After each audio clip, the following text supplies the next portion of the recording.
వధువుగానే మారిపోవే ఈ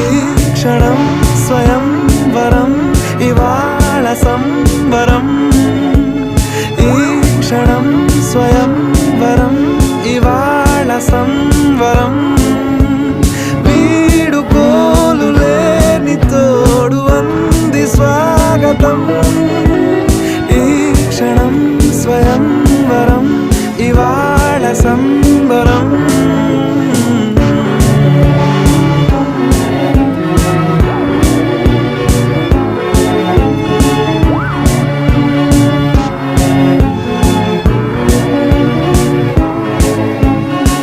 ఇవాళ నింగిలోని తారా తళుక్కు మంది ఎదురుగారా వయస్సు తీరికుండదారా హాయ్ హాయ్ హాయ్ సొగస్సు పంచుతో